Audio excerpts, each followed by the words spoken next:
स्वागत है आप सभी विद्यार्थियों का आपके अपने YouTube चैनल में। दोस्तों, आशा करता हूं आप सभी लोगों की तैयारी बहुत अच्छे से चल रही होगी। परीक्षा बहुत ही नज़दीक है और ये जो समय होता है वो होता है रिवीजन करने का। रिवीजन ही डिवीजन है, आपने सुना होगा। जितना अच्छा आप रिवीजन करेंगे उतनी अच्छी आपके जो नंबर हैं वो आने वाले हैं, ठीक है। तो उतना अच्छा आपका परफॉर्मेंस होगा। तो हम लोग जो है वो आज छत्तीसगढ़ी भाषा के 30 महत्वपूर्ण प्रश्नों पर चर्चा करेंगे।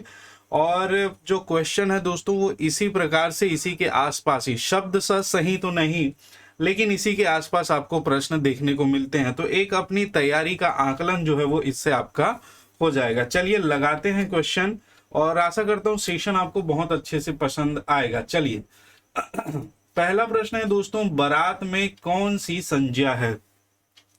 शादी ब्याह का मौसम चलते रहता है, बारात जो जाते हैं, बारात क्या है दोस्तों? जातिवाचक संज्ञा है, समूहवाचक संज्ञा है, व्यक्तिवाचक संज्ञा है या भाववाचक संज्ञा है? तो बारात जो है वो समूह का बोध कराता है, ठीक है। सबसे पहले यदि ऑप्शन देखा जाए तो यदि ये समूह का बोध कराता है तो सबसे पहले ये समूहवाचक संज्ञा का उदाहरण बनेगा। यदि समूहवाचक संज्ञा ऑप्शन में नहीं रहती तब दोस्तों हम लोग इसको जातिवाचक संज्ञा में लेते, ठीक है। तो यहां पर जो ऑप्शन बी है वो करेक्ट आंसर होगा। बारात जो है वो किसका उदाहरण है? समूह। समूह भाई दोरदीर के दोरदीर जाते हैं ना। छत्तीसगढ़ी भाषा है, छत्तीसगढ़ी भाषा आपको आनी चाहिए। दोरदीर के दोरदीर मतलब बहुत सारे लोग जाते हैं उसमें, सभी आसपास पड़ोसी वो लोगों को लेके, ठीक। तो बारात में कौन सी संज्ञा है? समूहवाचक संज्ञा, ध्यान रखिएगा। ऑप्शन बी इसका राइट आंसर है। नेक्स्ट देखें, मोटई है। मोटई क्या है? मोटई जो शब्द है छत्तीसगढ़ी में संज्ञा है, विशेषण है, क्रिया है या प्रविशेषण है? मोटा जो शब्द है दोस्तों, मोटा विशेषण है, ठीक है। मोटा विशेषण जैसे बोलते हैं मोटा आदमी, तो ये आदमी की विशेषता बता रहा है, ये आदमी क्या है? मोटा है। मोटा विशेषण हो गया, आदमी विशेष्य हो गया, ठीक है। लेकिन मोटा में ई प्रत्यय लगने से बन जाता है मोटई। और मोटई क्या है दोस्तों? जब भी प्रत्यय मोटई लगा दिए तो ये बन जाता है संज्ञा। और संज्ञा में भी मोटई जो है वो भाववाचक संज्ञा का उदाहरण होगा। इस प्रकार से आप ध्यान रखेंगे, यहां पर ये संज्ञा होगी। मोटई क्या है? संज्ञा है। अब ये विशेषण नहीं रहा। ओके, चलिए आगे चलते हैं। चेरहीन शब्द का अर्थ है, चेरहीन क्या होता है? बकरी, बकरी छेरी बोलते हैं, चेरहीन नहीं। बकरी चराने वाली नहीं, निंदा करने वाली, झगड़ा करने वाली। तो ये निंदा करने वाली, ऑप्शन सी इसका राइट आंसर होगा दोस्तों। निंदा करने वाली को क्या कहा जाता है? चेरहीन कहा जाता है। झगड़ा करने वाली को नहीं कहा जाता, ठीक है। झगड़हीन बोलते हैं झगड़ा करने वाली को। तो ये मेरे हिसाब से सी इसका राइट आंसर होगा जी, ध्यान रखेंगे। नेक्स्ट क्वेश्चन देखिए, ओमन हा आज आही। वाक्य है ओमन हा आज आही में ओमन जो रेखांकित पद है में कौन सा सर्वनाम है? ठीक है। ओमन, ओमन मतलब दोस्तों हम लोग जनरली छत्तीसगढ़ी में बोल देते हैं ओमन आज आने वाला है, ओमन काली आही, है ना। ओमन कौन? तो जैसे मैं किसी से बात कर रहा हूं तो मैं वक्ता हूं, है ना। मैं वक्ता हूं तो वक्ता क्या होता है? वो होता है उत्तम पुरुष। क्या होता है? उत्तम पुरुष वाचक सर्वनाम होता है, ठीक है। और जिससे बात कर रहा हूं, मैं आपसे बोल रहा हूं कि ओमन काली आई, तो आप लोग जो है वो क्या है? मध्यम पुरुष वाचक सर्वनाम है, ठीक है। मध्यम पुरुष। मैं किसके बारे में बात कर रहा हूं? ओमन। ओमन कोई भी हो सकता है, ठीक। ओमन मतलब वह कल आएंगे, वह की जगह ओमन हम लोगों ने यूज कर दिया, ठीक। तो ओमन जो है वो थर्ड पर्सन है, अन्य पुरुष वाचक सर्वनाम होगा ये ओमन है, ठीक है। ओमन कौन सा हो जाएगा? अन्य पुरुष वाचक सर्वनाम होगा। उत्तम पुरुष नहीं हो सकता, वक्ता होगा, मध्यम पुरुष श्रोता होगा और अन्य पुरुष जिसके बारे में बात किया जा रहा है, ठीक है। तो यहां ऑप्शन होगा सी, ध्यान रखिएगा। चलिए नेक्स्ट प्रश्न पर चलते हैं। क्वेश्चन नंबर 5, ये टमाटर पलपलहा हावे। पलपलहा हावे वाक्य में पलपलहा शब्द में कौन सा विशेषण है? पलपलहा शब्द में कौन सा विशेषण है दोस्तों? देखिए, टमाटर की विशेषता बता रहा है। टमाटर की विशेषता क्या है? पलपलहा है। पलपलहा मतलब ज्यादा जब पक जाता है टमाटर तो दबाने से उसका रस निकल जाता है, एकदम पिलपिला हो जाता है, पानी ज्यादा भर आ जाता है उसमें, ठीक है, वो पलपला। तो ये टमाटर की विशेषता बता रहा है। किस प्रकार की विशेषता बता रहा है? सर्वनामिक विशेषण। सर्वनाम शब्द से जो विशेषण बनते हैं वे सर्वनामिक विशेषण होते हैं, जैसे यह, वह, है ना, छत्तीसगढ़ी में एमन, ओमन, ये हा, वो हा, इस प्रकार से बनता है। ये जब विशेषण का काम करेंगे तब ये सर्वनामिक विशेषण कहलाएंगे। सार्वनामिक विशेषण कब कहलाते हैं? जब इनके बाद इनका प्रयोग जिसके लिए हो रहा है, एमन, ओमन, ये हा, वो हा, उस संज्ञा जो है वो ठीक इसके बाद आ जाए, ठीक है, तब जो है ये सार्वनामिक विशेषण कहलाएंगे। लेकिन यहाँ पर इसका तो प्रयोग हुआ नहीं है, तो सार्वनामिक विशेषण हो नहीं सकता। बात करें गुणवाचक विशेषण की दोस्तों, हाँ, तो ये गुणवाचक विशेषण के अंतर्गत आएगा। ऑप्शन बी इसका राइट आंसर होगा। संख्या के बारे में जानकारी हमको मिल नहीं रही है, संख्या वाचक, संख्या का बोध नहीं हो रहा है। परिमाण मतलब मात्रा, मात्रा का भी बोध नहीं हो रहा है, तो ये डेफिनेटली क्या होगा? टमाटर का गुण बता रहा है, टमाटर कैसा है, पलपला है, तो यहाँ पर ये गुणवाचक विशेषण इसका सही आंसर होगा, ऑप्शन बी। क्लियर है? चलिए एक बात और बता दूं, आपका अगर कोई प्रश्न हो, कोई डाउट हो भाषा से संबंधित, तो आप कमेंट बॉक्स में रख दीजिएगा, हम उस पर जरूर चर्चा करेंगे। निम्नलिखित में से सकर्मक क्रिया का उदाहरण है। देखिए, सकर्मक क्रिया और अकर्मक क्रिया हिंदी भाषा और छत्तीसगढ़ी भाषा में बहुत मायने रखता है, पूछा जाता है। देखिए, क्या लगाकर प्रश्न करेंगे और किसको हिंदी में, ठीक है, तो जो उत्तर यदि इसका सार्थक उत्तर आ जाता है तो फिर ये क्या होगी? सकर्मक क्रिया होगी, और सार्थक उत्तर नहीं आया तो फिर ये अकर्मक क्रिया होगी। घूरना, घूरना एक क्रिया, घूरना मतलब एक टक लगाकर किसी को देखना तो वो हो गया घूरना। अब यहां पर हम लोग लगाकर प्रश्न करें क्या घूरता है, ठीक है, क्या घूरता है, तो क्या घूरता है का उत्तर नहीं आएगा। अब आप उत्तर जबरदस्ती बोल दोगे क्या घूरता है, तो व्यक्ति को घूरता है, तो व्यक्ति सकर्मक क्रिया है, पूछ रहा है। घूरना, क्या घूरता है, किसको घूरता है, हाँ, तो इसका उत्तर आ रहा है दोस्तों, तो ये क्या हो जाएगा? सकर्मक क्रिया का उदाहरण तो घूरना है, ठीक है। रेंगाना, क्या रेंगाता है, बच्चे को रेंगाता है, ये भी सकर्मक क्रिया का उदाहरण होगा, ठीक है। तरना, क्या चलता है, ये अकर्मक क्रिया का उदाहरण होगा। बरना, क्या बरता है, ये भी अकर्मक क्रिया का उदाहरण होगा, ठीक। तो यहां पर ऑप्शन में थोड़ा सा गड़बड़ी हुआ है। ऑप्शन ए और बी दोनों इसका सही है दोस्तों, दोनों सकर्मक क्रिया के उदाहरण होते हैं। क्यों? क्योंकि क्या घूरता है को तो उत्तर नहीं आएगा, लेकिन किसको घूरता है, घूरना क्रिया है, किसको, एक व्यक्ति को घूर रहा है, किसी वृक्ष को घूर रहा है, किसी मंदिर को घूर रहा है, ठीक है, तो किसको घूर रहा है, तो इसका तो उत्तर आएगा, ठीक, किसी ना किसी को घूर रहा है। रेंगना, रेंगना जो है वो, देखिए यहां पर आप समझिएगा, ये रेंगना जो है वो अकर्मक क्रिया है। क्या रेंगता है, तो इसका उत्तर नहीं आएगा, ठीक है। अगर इसके साथ हम लोग प्रश्न करें क्या रेंगता है, तो उत्तर नहीं आएगा, लेकिन यहाँ पर रेंगना नहीं है, यहाँ पर क्रिया क्या है, रेंगाना। रेंगाना प्रथम प्रेरणार्थक क्रिया बन गई है दोस्तों, क्या बन गई है यहाँ पर?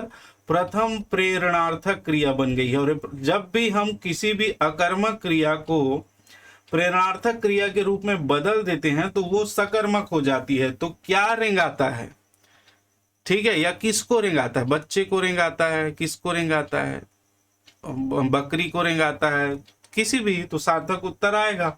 और वैसे भी प्रेरणार्थक क्रिया है तो ये भी आंसर सही होगा। तो इसमें ए और बी दोनों सही होंगे, आप लोग ध्यान रखिएगा। सॉरी,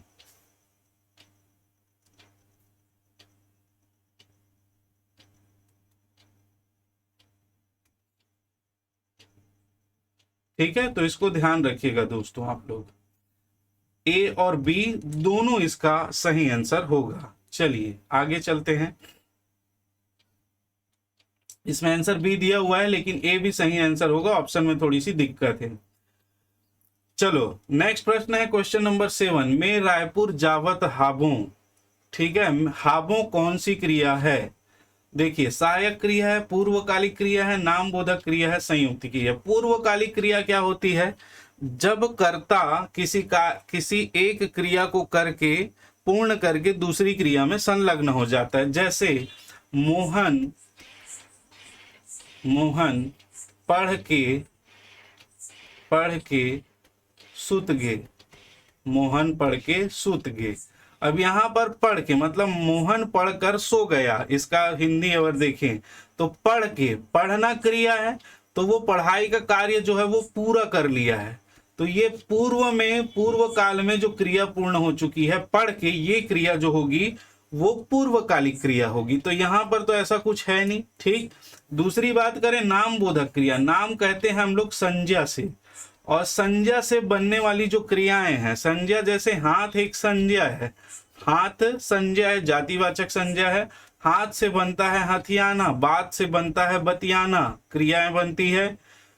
ठीक है, तो इस प्रकार से जो ये क्रियाएं बनती है, दुख से दुखाना, तो ये क्रियाएं जो बनती है वो संज्ञा से बन रही है, तो इसीलिए इसको नाम बोधक क्रिया कहा जाता है। और संयुक्त क्रिया जब दो भिन्न भिन्न क्रियाएं मिलकर किसी एक क्रिया के अर्थ को पूर्ण करती है तो वहां पर संयुक्त क्रिया होती है। तो ये सारी चीजें तो इसमें नहीं हो रही है। और आप जानते हैं मैं रायपुर जा रहा हूं, जाना मुख्य क्रिया है, रहा हूं, रही हूं, रहे हूं, ये क्या है, सहायक क्रिया का उदाहरण बनते हैं। तो ये कौन सा उदाहरण हो, कौन सा आंसर सही होगा, सहायक क्रिया होगी इसकी। क्लियर है, आप सब इससे परिचित होंगे। चलिए आगे हम लोग बात करते हैं अगले प्रश्न पर। निम्नलिखित शब्दों में दूर उपसर्ग है। दुरंगिया, दुर्घट, दुर्दशा, दुर्गत। दुर्घट देखिए, दूर प्लस घट, दूर का घट जो है, घाट जो है वो दुर्घट है। दुर्दशा उसकी जो बुरी दशा है, दूर मतलब बुरा, दशा मतलब उसकी स्थिति, तो ये दुर्दशा इसमें भी है। दुर्गत, दुर्गत मतलब गया हुआ। ठीक, दूर मतलब दूर से, तो यहाँ दुर्गत भी जो है इसमें भी जो है वो दोस्तों दूर उपसर्ग है। और यहाँ पर दुरंगिया में नहीं है, दो रंग का, दुरंगिया मतलब दो रंग का, यहाँ पर दूर उपसर्ग नहीं है, ये छोटा ऊ होगा, इस बात को ध्यान रखेंगे, सुधार लेंगे, दुर्गत। ठीक है, तो ऑप्शन ए इसका सही आंसर होगा इस प्रश्न का। चलिए आगे चलते हैं। अनिक में कौन सा समास है?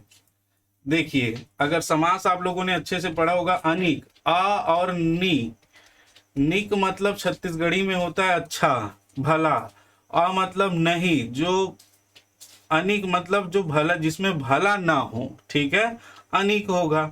तो यहाँ पर आ जो है नहीं के अर्थ का बोध करा रहा है दोस्तों, और नहीं के अर्थ का बोध करा रहा है, तो यहाँ पर ये नए तत्पुरुष समास का उदाहरण बनेगा। और नए तत्पुरुष समास में ये तत्पुरुष समास, अगर नए तत्पुरुष समास नहीं है तो ये तत्पुरुष समास का उदाहरण बनेगा। ठीक है, अनिक जो भला ना हो रहा हो, वहां नए तत्पुरुष समास होता है। नए से मतलब जहां पर नहीं क्रिया को रोकने या उसके विरुद्ध कोई कार्य किया जाता है, जहां पर आ, ना, बिना, इस प्रकार के शब्दों का प्रयोग होता है, वहां पर तत्पुरुष समास होगा, और उसमें भी नए तत्पुरुष समास होगा। तो ऑप्शन बी इसका राइट आंसर होगा। आगे चलें। जिद्दी का पर्यायवाची नहीं है। जिद्दी, जिद्दी किसको बोलते हैं? घोरिया, बिल्कुल जिद्दी बोलते हैं। पेलिया, बिल्कुल जिद्दी बोलते हैं। रेंधिया, बिल्कुल जिद्दी बोलते हैं। झीथरा, झीथरा का होता है फैला, बिखरा हुआ, झीथरा मुंडा, फैला हुआ, बिखरा हुआ। ठीक है, तो यहाँ पर झीथरा जो है वो जिद्दी का पर्यायवाची नहीं है, तो हमारा आंसर होगा ऑप्शन डी। ठीक है, चलिए आगे प्रश्न पर चलते हैं। घेरी भेरी मुंडीला झटकरैया मवेशी, जो जानवर घेरी भेरी मतलब बार बार मुंडी को झटकता रहता है, उसको छत्तीसगढ़ी में बोलते हैं दोस्तों कनमनहा, कंदियाना, कसहा, कठलैया। कनमनहा, कनमनहा बोलते हैं। ठीक है, उस मवेशी को क्या कहा जाता है? कनमनहा गाय है जो मुड़ी को बार बार झटक रहा है। ठीक, तो ऑप्शन ए इसका सही आंसर होगा, प्रश्न नंबर 11। नेक्स्ट है आपका, निम्नलिखित लोकोक्ति को पूरा कीजिए। कुसियार हा बड़ मीठा थे, तब शक्कर ला नहीं छोड़े, तब खेत भर नहीं बोए, तब छिलका ला नहीं खाए, तब जरी ला नहीं चुचरे। इसका आंसर होगा ऑप्शन डी। देखिए कुसियार, कुसियार मतलब होता है गन्ना। गन्ना जब बहुत मीठा थे, बड़े मीठा थे, ठीक है। तो गन्ना अधिक मीठा लगता है, इसका मतलब उसका जो जड़ होता है, जो जड़, जैसे ही आप जड़ के पास जाते जाओगे दोस्तों, उसका मिठास क्या होता है, खत्म होते जाता है। इसका मतलब जरी, जरी मतलब होता है जड़, और जड़ को आप नहीं खाते या नहीं चूसते हैं, ठीक है। तो यहाँ पर इसका अर्थ होगा तब जरीला नहीं चुका को मीठा है, लेकिन उसकी जड़ को नहीं खाते हैं, ठीक, तो वो सिट्ठा लगता है। तो ऑप्शन डी इसका सही आंसर होगा, क्वेश्चन नंबर 12। चलिए नेक्स्ट प्रश्न है, खार है फिर खेत नहीं, बुध है फिर चेत नहीं, लोकोक्ति का अर्थ क्या है? खार है फिर खेत नहीं, बुध है फिर चेत नहीं, इस लोकोक्ति का अर्थ है दोस्तों अलाल होना। ऑप्शन ए इसका राइट आंसर है, अलाल होना। खार है फिर खेत नहीं, बुध है फिर चेत नहीं, तो मतलब उसके पास सब कुछ होते हुए भी वो कुछ कार्य संपन्न नहीं कर पा रहा है, मतलब वो अलाल है। यहाँ पर इसका अर्थ होगा अलाल होना, ठीक है। ऑप्शन नंबर ए इसका राइट आंसर होगा। नेक्स्ट क्वेश्चन है, चंदा कस बरना, मुहावरे का, चंदा मतलब चंद्रमा, चंद्रमा कस बरना मतलब जलना, चांद के समान रोशनी होना, बहुत खूबसूरत लगना, अल्पकालिक होना, अनुभवी होना। तो आप लोगों ने छत्तीसगढ़ वाले होंगे वो जानते होंगे, तो एकदम चंदा कस बरत हस, चंदा कस बरत हस मतलब बहुत ही सुंदर लग रहे हो, बहुत ही खूबसूरत लग रहे हो। ऑप्शन बी इसका क्या होगा, राइट आंसर होगा, ठीक है। चलिए आगे चलते हैं दोस्तों, क्वेश्चन नंबर 15। ठाड़ सुखाना मुहावरे का अर्थ है, खड़े खड़े सूख जाना, धूप में सुखाना, अवाक रह जाना, गुस्सा होना। जब हम लोग किसी ऐसी चीज को देख लेते हैं जब उसका एक्सपेक्टेशन नहीं रहता है, तो एकदम अवाक रह जाते हैं हम लोग, एकदम देखते रह जाते हैं, तो उसी को छत्तीसगढ़ी में बोलता है, मुहावरा है ठाड़ सुखा गेल, देख के आदमी, ठीक है। तो अवाक रह जाना इसका सही आंसर होगा इस प्रश्न का, ठाड़ सुखाना मुहावरे का अर्थ। Option C is the right answer. निम्नलिखित में से स्त्रीलिंग शब्द है, स्त्रीलिंग शब्द है मुनगा, मुनगा जो है वो पुल्लिंग शब्द है दोस्तों, ठीक है। मुनगा अच्छा लगता है, मुनगा पुल्लिंग शब्द है। बात करें अरहर, अरहर अच्छी दाल है, ठीक, अरहर अच्छा है, अरहर अच्छी है। देखिए आप स्त्रीलिंग पहचानने के लिए उसका सीधा सीधा या तो आपको याद रहना चाहिए कि कौन कौन सा शब्द है, या तो आप उसको वाक्य में प्रयोग कर दो, आपको समझ में आएगा। सोना अच्छा लगता है, अच्छी लगती है क्या? नहीं, दही मीठा होता है, मीठी नहीं होती है, ठीक। चलिए तो इसका आंसर ऑप्शन बी करेक्ट होगा, अरहर, अरहर इसका सही आंसर होगा, स्त्रीलिंग शब्द है। ऑप्शन बी बिल्कुल ठीक है, ध्यान रखिएगा। नानकुन मटुकदास ओनहा पहिरे 150, नानकुन, ओनहा मतलब होता है छत्तीसगढ़ी में वस्त्र को ओनहा बोला जाता है दोस्तों। 150 होना पर जनौला है, जनौले का प्रचलन है छत्तीसगढ़ में। तो नानकुन मटुकदास ओनहा पहिरे 150, जनौले का उत्तर होगा पत्ता गोभी। यहां पर देखिए क्या उत्तर होगा, पत्ता गोभी, भुट्टा, प्याज या केला। तो नानकुन बोल रहा है दोस्तों, नानकुन मटुकदास मतलब छोटा सा है। तो यहां पर देखिए ऑप्शन ए भी हो सकता था, सी भी हो सकता था। चूंकि नानकुन मटुकदास है तो इसका आंसर प्याज होगा, प्याज छत्तीसगढ़ी में बोलते हैं गोंदली, इसका सही आंसर होगा। ओना वस्त्र, बहुत सारे छिलके होते हैं उसके, ठीक, इसको ध्यान रखिएगा। आगे चलते हैं, सी ऑप्शन सही। आय लुलू जाय लुलू पानी ला डर रहा है लुलू, इसको बहुत बार पूछा गया है और इसका आंसर मेरे ख्याल से सभी जानते होंगे, जूता। जूता जो है वो पानी ला डर रहा थे मतलब खराब हो जाता है पानी से, है ना, चमड़े का जूता जब लेते हैं।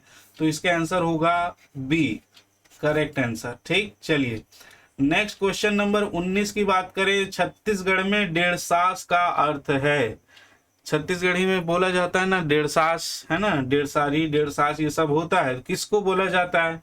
पति के पिता की बड़ी बहन को नहीं, पति के माता की बड़ी बहन को नहीं, पति के पिता की बड़ी बहन को नहीं बोला जाता भैया, पति की छोटी बहन को नहीं, पति की बड़ी बहन को, बिल्कुल पति की बड़ी बहन को ही क्या बोला जाता है, डेढ़ सास बोला जाता है, ठीक है, याद रखिएगा। चलिए छत्तीसगढ़ी में दरमी किसे कहते हैं? ठीक, तो आपको दिख रहा होगा दरमी सभी जानते हैं दोस्तों, अनार को कहा जाता है दरमी। छत्तीसगढ़ी में अनार को क्या कहते हैं? दरमी कहते हैं। ठीक है, तो इसको आप ध्यान रखिएगा।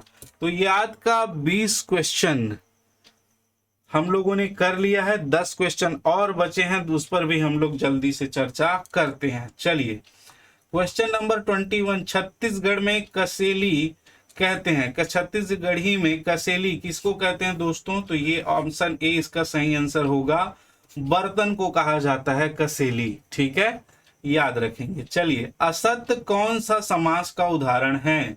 देखिए, मैं यहीं पर अभी इससे पहले डिस्कस किया था, आ और सत्य मिलकर बना है असत्य, जो सच नहीं है। यहां पर भी नहीं का अर्थ दे रहा है, इसका मतलब ये नए तत्पुरुष समास का उदाहरण होगा। मैं अभी बताया था नए तत्पुरुष समास के संबंध में। ठीक है, तो ऑप्शन बी इसका राइट आंसर होगा, असत्य। जी बिल्कुल। चलिए, निम्नलिखित लोकोक्ति को पूरा करें। उधारी के खवई और दूध के जरई, कान के फुकई, गन्ना के पेरई, पेरा के तपई।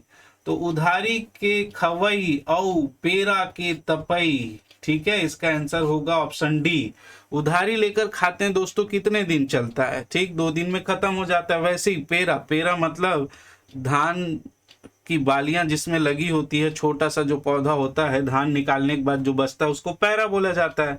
तो पैरा गला जब तापते हैं, ठंडी का मौसम चल रहा है, आग जला के गाँवों में पैरा तापते हैं, लेकिन पैरा क्या होता है?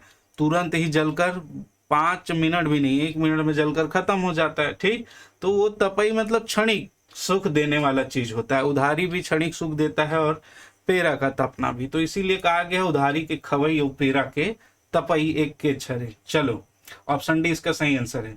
एके नाव के मुड़े होना मुहावरे का अर्थ है, एक ही नाई से बाल कटवाना नहीं, एक ही माँ से जन्म लेना नहीं, एक ही जैसा विचार होना, एक जैसा दिखना। ऑप्शन सी इसका सही आंसर है, एक ही जैसा विचार होना, एक नाई के मुड़े होने मुहावरे का अर्थ है। ऑप्शन सी इसका राइट आंसर होगा। चलिए, नेक्स्ट प्रश्न, क्वेश्चन नंबर 25, छत्तीसगढ़ी शब्द बैगई कौन सी संज्ञा है? अब भी डिस्कस किए थे दोस्तों थोड़ी देर पहले हम लोगों ने। बैगा, बैगा जो है वो कौन सा है? जातिवाचक संज्ञा है। ठीक है, झाड़ फूक करने वाले को बैगा कहा जाता है, और उसकी क्रिया बैगई कहलाती। बैगई क्या होगा? भाववाचक संज्ञा का उदाहरण होगा दोस्तों। बैगई भाववाचक संज्ञा, ई प्रत्यय लगने से बैगई बन जाता है, बैगा में भाववाचक संज्ञा बनती है बैगई। ऑप्शन ए इसका सही आंसर होगा।